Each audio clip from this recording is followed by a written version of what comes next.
Então é o seguinte, galera. A nossa aula agora vai ser sobre identificação das formas de relevo no Brasil. Tá? Quem assistiu todas as aulas durante a semana, foi uma aula toda, foi uma semana dedicada à geomorfologia, tá? Que é o estudo das formas da Terra, o estudo do relevo. Então eu falei sobre o histórico da classificação, falando sobre Haroldo de Azevedo, falando sobre Absaber, falando sobre Jurandir Ross, falando sobre os conceitos das formas de relevo, planalto, planície e depressão, falando sobre algumas subdivisões, como serras, mares de morros, chapadas, cuestas, etc. Então isso foi o apanhado da semana toda. E agora a gente vai fazer a identificação dessas formas de relevo. Tem algumas questões na lista de exercícios dessa semana de geomorfologia que alguns já me mandaram falando que estão com dúvida, e quando eu fui ver algumas questões é porque a dúvida é a falta da aula de hoje. Tá? Então, depois que terminar essa aula, se possível, voltarem na lista de exercícios, quem já fez, e dar uma olhada nela de novo, que eu espero que com essa aula, algumas dúvidas que aparecem lá, não sejam resolvidas neste momento aqui, tá? Pode falar, Manu, o que você quer sobre o conceito? Oi, Bruno. Aqui, é porque eu não entendi muito bem a diferença em identificar num desenho, assim, no mapa, sei lá, a diferença entre planície e depressão, tipo assim, porque para mim os dois são rebaixados, então não fez muita Os dois são. diferença. Isso, legal. Por isso que eu montei essa aula de hoje, para a gente poder identificar essas duas coisas, tá? A ideia é que no final da aula a gente tenha solucionado esse problema para identificar planalto, planície, depressão, esses elementos do relevo, tá? Então a ideia da aula de hoje é tirar essa dúvida, tá, Manu? Então, se chegar lá no final, se ainda continuar com ela, você me avisa, tá? Então é o seguinte, a identificação é muito simples, tá? Oi, fala. Só mais uma última coisa, não quero te interromper mais, mas a gente vai ter aula daquelas coisas mais específicas do relevo, tipo, escarpas, aquelas coisas, falésias, esse tipo de coisa ou não? Que eu já vi umas questões sobre isso. Sim. Vou falar agora. Fechou, obrigado. Beleza.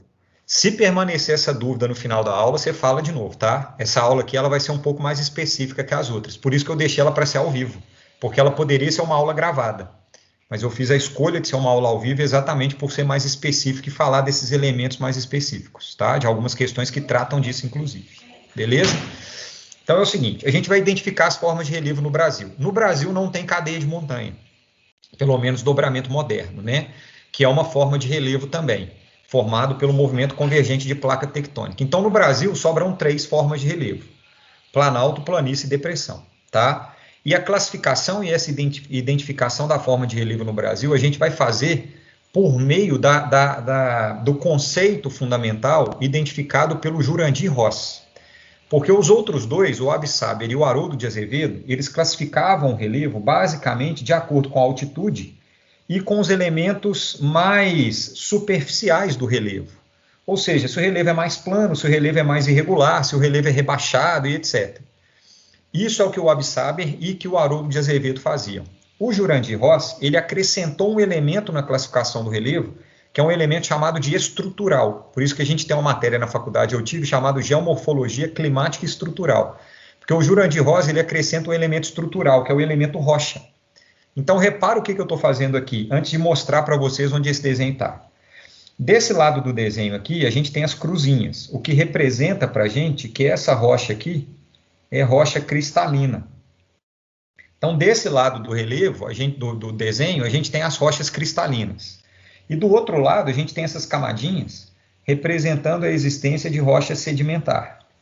Quem faz a diferenciação da estrutura, ou melhor, das formas de relevo, a partir da estrutura geológica, ou seja, o relevo é diferenciado por meio da estrutura geológica, quem faz essa diferenciação é o Jurandir Ross, tá?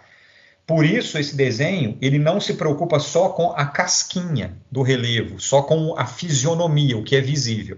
Esse desenho aqui, ele se preocupa também em diferenciar terrenos cristalinos e terrenos sedimentares, tá?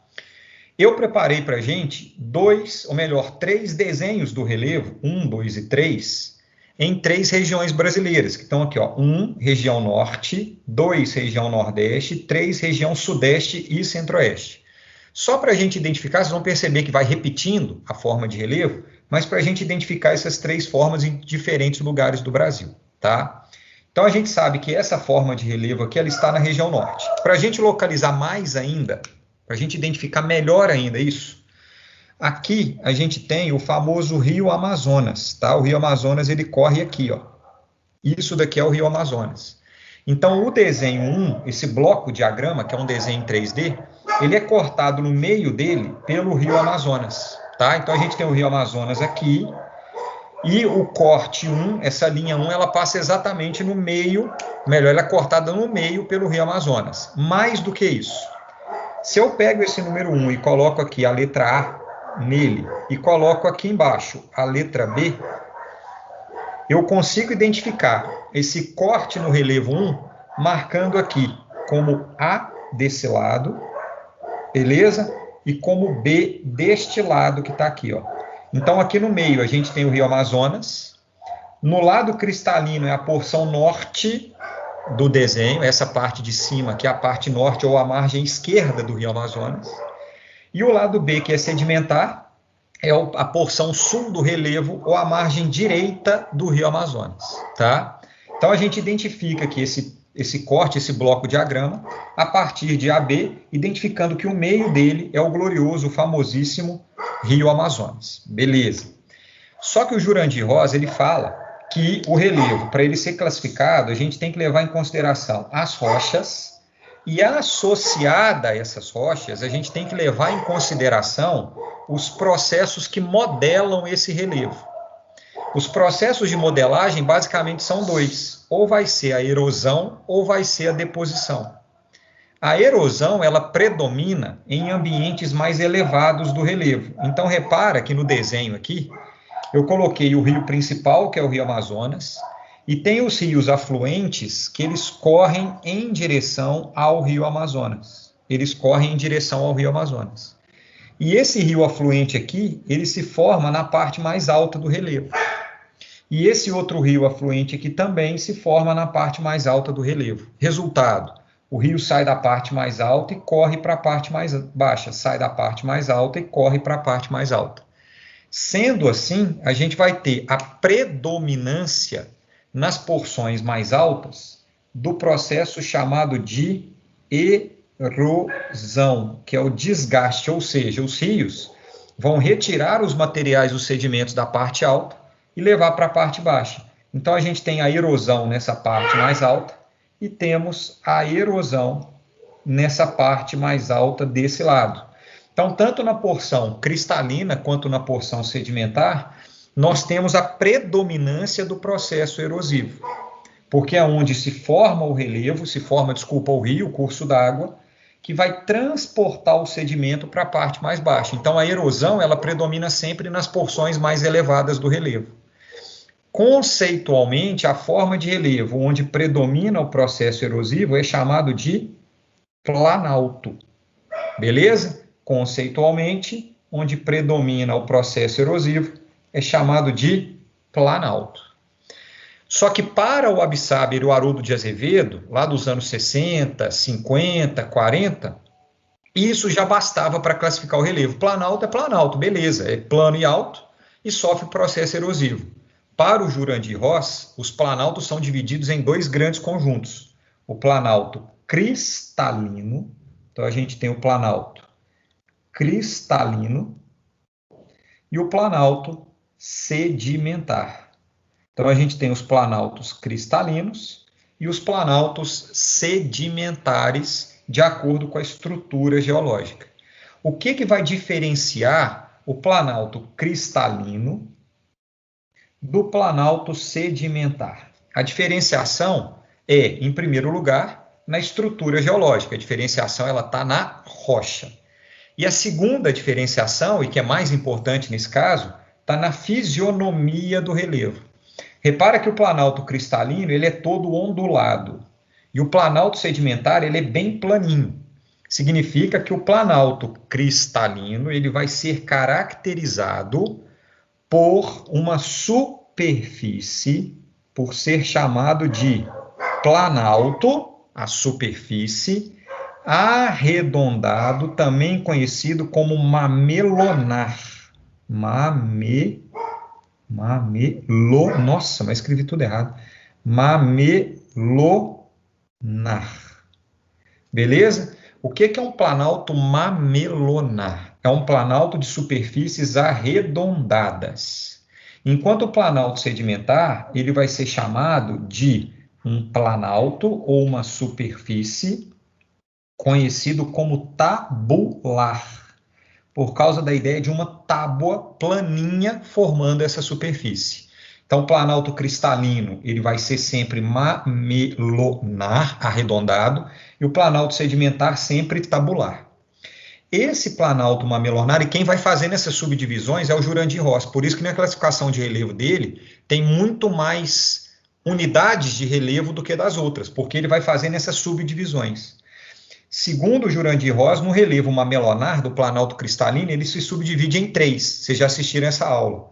São 3 unidades. A primeira delas é a unidade caracterizada por topos arredondados, sem um padrão pré-determinado, chamado de serras. Então, um tipo de unidade de relevo dentro dos planaltos são as serras, que lá na aula que eu falei sobre serra, eu falei de colinas côncavo-convexas. Uma outra superfície que existe é quando a gente tem apenas uma elevação arredondada, conhecida como pão de açúcar, ou também conhecido como monadnock. Pão de açúcar é uma forma de relevo arredondada típica de terreno cristalino. O pão de açúcar é uma massa de granito, tá? É um granitão, beleza? É um monolítico, é uma monorocha. Ele é uma massa de granito. E a terceira é um conjunto de pães de açúcar arredondados, chamados de mares ou mar de morros. Então, toda vez que a gente pega um relevo cristalino, um relevo de planalto, a gente vai ter um planalto cristalino, mamelonar, caracterizado por serra, pão de açúcar e mares de morros. O planalto tabular... Oi, fala. Serra, qual que é a diferença de serra para mar de morro? A diferença é que as serras... Deixa eu achar um papel aqui bem bacana para eu fazer aqui. Não, vou fazer aqui mesmo, dá. A diferença, eu vou fazer um desenho aqui um pouquinho menos realista, talvez. As serras, elas são caracterizadas por uma superfície assim, ó. Desse jeito, tá? Ela vai ter, para configurar uma serra, ela tem que ter uma porção convexa e uma porção côncava. Convexa, convexa. Isso vai caracterizar uma serra. É simplesmente a fisionomia, tá? Nada mais. A estrutura, a geologia, é tudo igual. O mar de morros, ele só vai ter a estrutura convexa. Ele não tem a parte côncava. A parte côncava é um V, que é um vale onde normalmente vai correr um rio, que é esse V que está aqui, ó.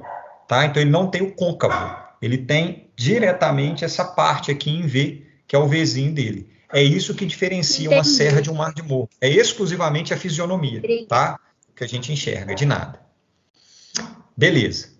No relevo tabular, desse lado aqui, a gente tem outras 2 formas de relevo. Uma delas é quando o depósito sedimentar é completamente aplainado, que nós damos o nome de chapada diamantina, dos veadeiros e etc. E quando a gente tem uma estrutura sedimentar um pouquinho inclinada, que a gente dá o nome de cuesta. Ô Bruno, é comum cair cuesta nos vestibulares? Não, tá? É raro. Quem quer aí um vestibular mais específico, tipo uma FUVEST, Unicamp, aí é legal saber. No Enem, a gente resume a ideia do planalto sedimentar, a ideia de chapada, completamente aplainado. Beleza? Então, o relevo arredondado, ele é um planalto, serra, pão de açúcar ou mar de morros, e o relevo plano também é um planalto que é chapado ou cuesta. Antigamente, a galera falava que planalto era tudo aquilo que era plano e alto. Plano e alto só tem um, que é chapada. Beleza? Cuesta, mar de morros, pão de açúcar e serras, tudo isso representa planalto, só que a forma que o planalto vai ter vai variar de acordo com a rocha, se é cristalina ou se é sedimentar. Por que tudo vai ser planalto? Porque sofrem com o mesmo processo, que é o processo erosivo aqui e o processo erosivo desse lado que está aqui. Se o processo é o mesmo que a erosão, tudo é planalto, independente da fisionomia, da forma que vai ter. Dúvida? Ficou tranquilo? Legal. Só que se os sedimentos são retirados do planalto, esses sedimentos eles são levados para algum lugar. Esses sedimentos eles serão sempre depositados nas regiões mais baixas do relevo. Esse depósito sedimentar, ou seja, áreas nas quais predomina o processo de deposição, nessas pontinhas que eu estou fazendo aqui, é o que nós chamamos então de planície. A planície é quem vai receber o sedimento do planalto. Só que todo o rio, mesmo o rio que está lá no planalto, esse que está aqui, o rio que está na área intermediária, que é essa parte que está aqui onde está a setinha, ou o rio principal, que é a parte mais rebaixada, todo o rio ele vai ter erosão e vai ter também deposição. Então, todo lugar onde tem um rio, Gabi, um segundo, vai ser área de planície, tá? Exatamente onde o rio está. Então, onde o rio está, nós vamos chamar de planície. Então, significa que dentro de um planalto, a gente tem uma planície. A planície é sempre a parte menor do relevo, porque é exatamente onde o rio está. Dentro de uma depressão, que é essa parte intermediária, a gente vai ter uma planície pequenininha só onde o rio está. E onde tem o Rio Grande, aqui que é o Rio Amazonas, por exemplo, que é uma das maiores áreas de deposição de sedimentos, a gente vai ter a planície do Rio Amazonas, que é onde o rio está apenas. Por isso a planície é a unidade de relevo mais restrita geograficamente. Fala, Gabi. Ô, Bruno, eu só tô tendo um pouco de dificuldade de entender, tipo assim, a depressão é exatamente essa parte íngreme ou ela é tipo reta? Eu não entendi direito o que é meio que a depressão, assim. Vai agora, Gabi. Olha só. O planalto, então, é essa parte mais alta, esses dois extremos que estão aqui, mais elevados, onde predomina a erosão, arredondados ou aplainados. Isso é planalto. A planície é sempre exatamente onde está o rio, que é onde vai ter o depósito desses sedimentos. Então, sempre onde tem um rio, a gente vai ter uma pequena planície ali naquele rio, depositando sedimentos, tá? Então, a gente vai ter a planície. E o que é a depressão? É a parte que a galera mais tem dificuldade normalmente. A depressão, ela é sempre a parte intermediária entre um grande planalto, por exemplo, aqui o cristalino, e uma grande planície, nesse caso aqui é do Rio Amazonas. Repara que esse tracejado vermelho que está aqui, ele vai marcar para a gente exatamente, deixa eu fazer de vermelho aqui, ele vai marcar para a gente exatamente onde está a famosa depressão. A depressão é sempre uma área intermediária entre um grande planalto e uma grande planície. Então, essa parte toda que está mais clarinha aqui, ó, relativamente aplanada, existe uma declividade, mas ela é quase plana, é o que a gente chama de depressão. Repara aqui que nesse desenho, a gente tem o planalto na parte mais alta, como uma grande unidade, a depressão, essa parte bem grande aqui, entre o planalto e a planície, e uma grande planície ao longo desse rio principal. Então, a gente sempre tem as três unidades, os planaltos, as depressões e as planícies. Enxergaram o que é depressão ali? Quem estava na dúvida, Gabi, por exemplo? Entendi, obrigada. De nada. Então, a depressão ela é também entendida como uma unidade intermediária entre um planalto e uma planície. O planalto é sempre o mais alto, a planície vai ser sempre o mais rebaixado, principalmente as grandes planícies, e entre eles a gente vai ter uma depressão. Todo mundo enxergou isso? Beleza? Legal. Então, o planalto é grande, depressão é grande e a planície é sempre bem restrita ao rio. Beleza? Só que repara o que vai acontecer aqui. Boechat, o que você pediu. Repara o que vai acontecer. A gente tem aqui um planalto, tem uma quebra no relevo, essa grande declividade, essa ruptura, e depois tem uma depressão. Do outro lado, a mesma coisa. Tem o planalto, tem essa quebra no relevo aqui, essa ruptura, e depois uma depressão. Essa quebra, essa grande declividade que está aqui, ela recebe o nome de escarpa. Beleza? A escarpa, ela é sempre o limite de um planalto. O que limita um planalto para uma depressão é uma escarpa. É sempre o limite de um planalto. A escarpa, Boechat, ela é diferente de uma falésia. Qual é a diferença entre as duas? Tanto a escarpa quanto a falésia, elas são essa ruptura no relevo. Só que a escarpa, ela é o limite entre um planalto e uma depressão. A falésia, ela é o limite de uma parte continental para o oceano. A falésia, ela é uma ruptura igual à escarpa, só que ela sempre acontece no litoral. Ela é sempre o limite entre o continente e o oceano. É aquele paredão que existe quando não tem praia, por exemplo, muitas vezes, para a gente poder chegar no litoral. Então, você vai ter, para formar uma falésia, por exemplo, tem aquele paredão enorme e lá embaixo tem a água do mar. Ela é fisionomicamente, ou seja, aparentemente, igual uma escarpa. Só que ela não tem uma depressão, ela tem o oceano do outro lado. Entendeu, Boechat? Ô, Bruno. Oi. Então não tem falésia no norte, né? Não tem falésia no continente. Em áreas continentais não existe falésia. O que existe é escarpa. Mas essa é que você tá dividindo por região, né? Ou eu tô confusa? Uhum. Aí no Por norte região. não vai ter, então? Ou vai ter mais para aquela parte do norte, perto do nordeste, assim? Não. No norte do Brasil, essa escarpa, por exemplo, é planalto, planalto cristalino, planalto sedimentar, depressão, planície, escarpa, existem em qualquer regiões brasileiras, tá? Aqui eu estou localizando e dando nome do que tem lá na região norte. Então, existe uma escarpa na região norte, existe uma planície na região norte, e em outras regiões brasileiras, a gente também vai ter escarpa. Na região norte do Brasil, nesse desenho que eu fiz aqui, a gente não tem falésia, porque a falésia ela vai estar só, por exemplo, aqui no litoral, igual você falou aí, Gabi. Por exemplo, aqui ó, na pontinha do 2, a gente pode ter uma falésia, que é a transição do continente para o oceano, tá? Então, todos os planaltos continentais, no norte, no nordeste ou no centro-oeste, eles vão ser limitados por escarpas. Todos eles, em qualquer lugar do Brasil, o limite entre um planalto e uma depressão vai ser uma escarpa. Não sei se eu respondi a pergunta. Respondeu sim, obrigada. Ô, Bruno. De nada. Fala. Sabe aquela região no oeste da Bahia que faz fronteira com o Tocantins? Lá tem umas fotos de umas plantações, mó delimitadinhas, assim. Aquilo é uma escarpa? Uhum.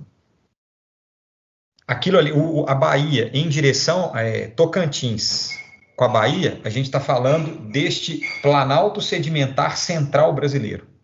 Lá é o Planalto Central Brasileiro. E tem uma limitação ali também de escarpa, tá? Tem uma área da Bahia em direção ao Tocantins que pode ter uma escarpa também, e tem, tá? Principalmente Bahia para Goiás, na verdade. Então, a gente está falando ali de uma transição entre o Planalto Central Brasileiro com áreas de depressão, tá? Mas a maior parte ali é o Planalto Central, que é o Planalto Sedimentar, bem planinho, assim.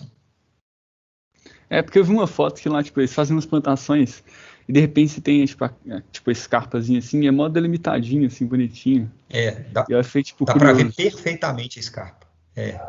Ali naquela região dá para ver. Ainda mais que é um terreno sedimentar, né? Quando o terreno é sedimentar, é um planalto sedimentar, dá para ver assim certinho esse paredão que se forma assim bem delimitado. No planalto cristalino dá para ver um pouquinho menos, mas no planalto sedimentar você vê essa ruptura assim com muita clareza. Então existe sim região de escarpa ali. Combinado, meu povo? De nada. Bom, eu vou pedir desculpa para vocês, a gente vai acabar estendendo, a aula já passou ali 3 minutos, tá, gente? Mas a gente vai estender aqui só para eu colocar o nome dessas daqui de baixo, tá? A gente não vai passar muito tempo não, tá? A gente chega aí no máximo estendendo aí uns 5, 6, 7 minutos, tá? Só para colocar nome. Então, na região norte, a gente tem essas macroformas que elas se aplicam, gente, a todas as macroformas do Brasil, tá? No Brasil inteiro, tem serra, tem Pão de Açúcar, tem Mar de Morros, tem Planalto Mamelonar, tem Chapada, tem Cuesta no Planalto Sedimentar, tem escarpa, tem falésia, tem planície, tem depressão. Eu uso a região norte como exemplo, eu, Bruno, gosto de usar a região norte, cada professor escolhe, porque é a região com o relevo mais diversificado, é a região que a gente consegue enxergar maior quantidades de formas de relevo no Brasil. Então, nessa região, me ajuda a explicar tudo que existe no Brasil. Na região Nordeste, vocês vão perceber que isso também acontece, e aqui, por exemplo, a região Nordeste é o número 2, tá? Então, no número 2 aqui, a gente vai sair aqui, ó, de C no litoral para D no interior do continente. Então, a gente sai aqui de C no litoral para a unidade D, que ela está no interior do continente. Beleza? Tudo na região Nordeste. Bem no litoral, na praia, nós temos a famosa planície litorânea, que é a planície bem na praia mesmo. Planície litorânea, quando você pisa na areia da praia, você está pisando na planície litorânea. Tá? Ou planície costeira também tem essa classificação. Quando a gente entra no Nordeste, no seu interior, a gente tem um terreno cristalino, portanto, relevo mamelonar, formado aqui pelo planalto, ou também conhecido como Serra da Borborema, famoso planalto da Borborema, no interior do Nordeste. Na região mais interiorana do Nordeste, nós temos uma grande depressão, conhecida como Depressão do São Francisco, ou, segundo Jurandir Ross, a Depressão Sertaneja. Nesse caso aqui, é uma depressão entre planaltos. Ela tem uma pequena planície aqui no meio do Rio São Francisco. Ela é uma depressão entre planaltos. Repara que aqui tem a Serra da Borborema, e essa daqui eu não vou nem colocar o nome, chama Serra de Ibiapaba, tá? Fica na região do Piauí. E depois que a gente entra, falando aqui a região do Piauí, estado do Piauí e estado do Maranhão, repara que a gente tem um território sedimentar completamente planinho com um rio que está aqui, que é chamado Rio Parnaíba. Isso daqui é chamado de planalto, que nesse caso é um planalto sedimentar, uma região de chapada, que é chamado de planalto do Parnaíba, que está na região do Maranhão e do Piauí, ou Chapada do Parnaíba, em homenagem a esse rio que está nessa região aqui. Então, no Nordeste, a gente tem planície litorânea, serras, depressões e planaltos sedimentares. Então, no Nordeste, a gente tem tanto planalto cristalino quanto planalto sedimentar. E para fechar com chave de ouro, na região Sudeste e Centro-Oeste, eu vou colocar aqui como a letra E, essa porção que está aqui, que ela vai até o litoral, apesar do vermelhinho ali não chegar, eu corrijo aqui rapidinho.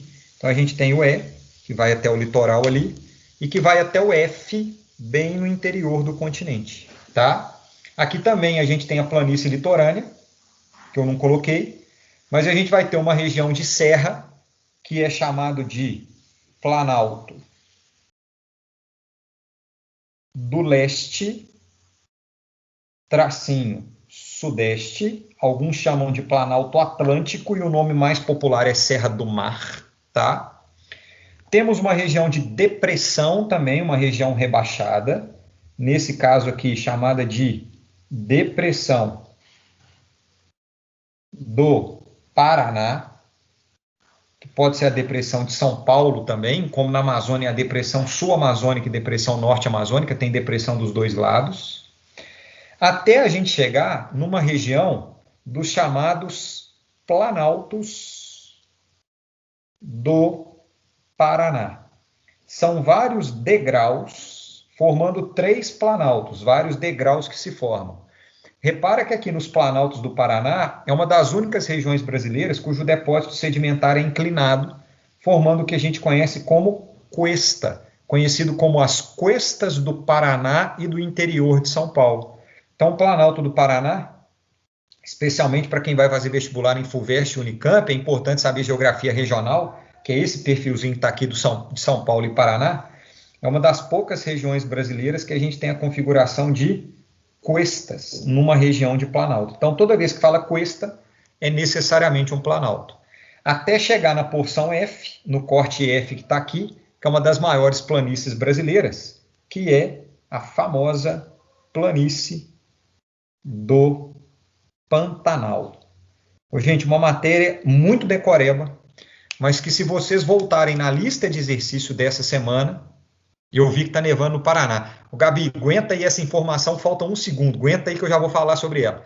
Então, por favor, quem teve dúvida na lista de exercício, tem algumas questões na lista que pedem para identificar essas formas de relevo aqui, ó, tá? Nesses perfis de relevo que eu acabei de fazer. Por favor, se possível, voltem na lista de exercício dessa semana, que está disponível aí junto com essa aula, com essa live, e deem uma olhada de novo a partir dessa aula e a partir desse registro, porque eu acho que a gente resolve muito das dúvidas com essa aula que apareceram na lista de exercício. Combinado? Pessoal, com isso a gente termina a matéria